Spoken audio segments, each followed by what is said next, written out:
Soy la imbécil por no llamar a la policía por mi esposo.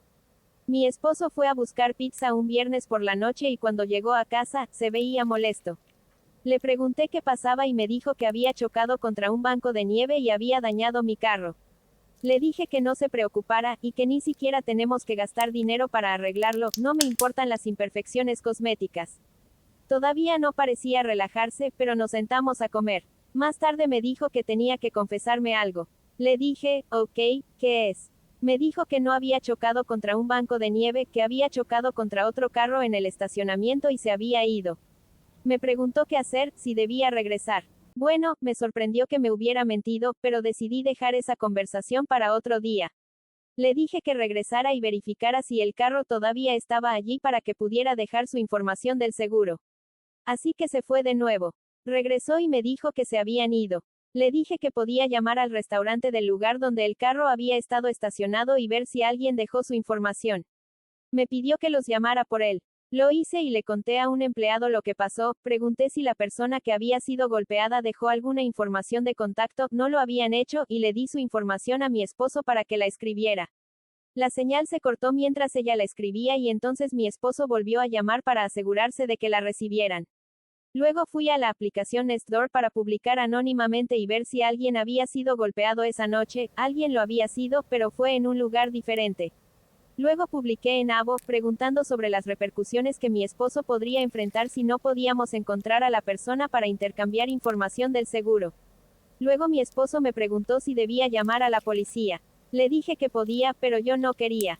Buscamos el número de la policía y en el sitio web decía que para asuntos que no fueran de emergencia esperáramos a las horas de oficina y que fuéramos en persona, así que decidió ir al día siguiente ya que yo no quería llamar y hablar con ellos.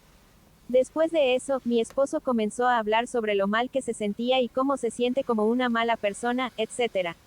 Lo consolé y le dije que cualquiera podría entrar en pánico, que no se juzgara tan duramente, etc. Y que no pienso en él de manera diferente, lo amo, todos cometen errores, y así sucesivamente. Al día siguiente, la policía vino a nuestra casa mientras yo estaba en el trabajo y le dieron una multa por su fuga y atropello.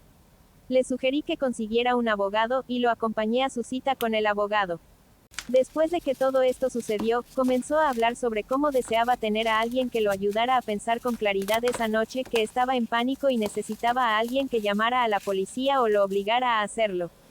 Y deseaba haber tenido una pareja que pudiera haber hecho eso por él. Luego me pidió que admitiera que esto fue parcialmente mi culpa.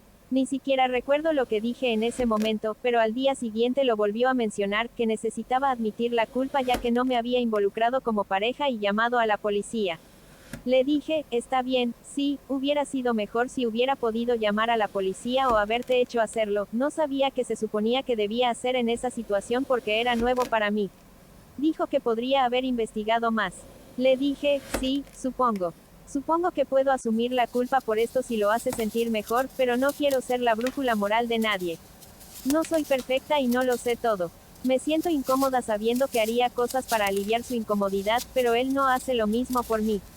Le preocupaba que la fuga y atropello pudiera hacerme verlo de manera diferente, pero son sus acciones posteriores las que me hacen cuestionar todo. Y nunca mencioné el hecho de que me mintió al principio. Edición, olvidé que también presenté el reclamo del seguro por él esa noche también.